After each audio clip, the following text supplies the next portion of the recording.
જય શ્રી રામ. મારે બે હાથ નથી અને એક પગ નથી, અને તમને ખબર છે કે હું આયા સુધી કેટલી મહેનત તામતોડ મહેનત કરીને આયા પહોંચ્યો હું.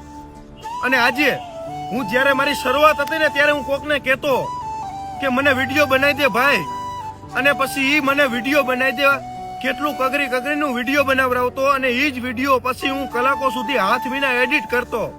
અને તમે વિચાર કરો કે તમારે એક કદાચ આંગળી મળી ગઈ હોય ને તો તમે કેટલો સમય તો એને યુઝ નથી કરતા, મહિના સુધી તો તમે હાથ આમનામ રાખો. તો મારે બે હાથ નથી અને હું વિડીયો એડિટિંગ કરતો.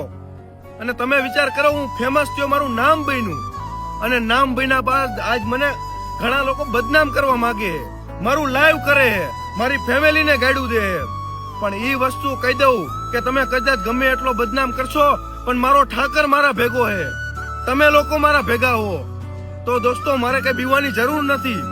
અને હા, જે 15 લાખ રૂપિયા મારી પાસે માંગ્યા હે ને, તો ઈ તમને કહી દો કે 15 લાખ રૂપિયા કેવી રીતે કમાવા ને ઈ મારું મન જાણે.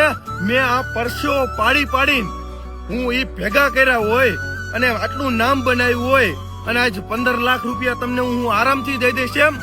અરે હું કારડિયા રાજપૂત નો દીકરો હું બીવાનો નથી તમારાથી કઈ, કારણ કે મારા ભેગો મારો ઠાકર ને તમે હો. અને 15 લાખ રૂપિયા એમને મળે એમ? ના ના ના, એની માટે મહેનત કરવી પડે, મહેનત કરીને ખાઓ, ખુદનું ખાઓ. હું બદનામ કરીને તમને પૈસા પતશે એમ?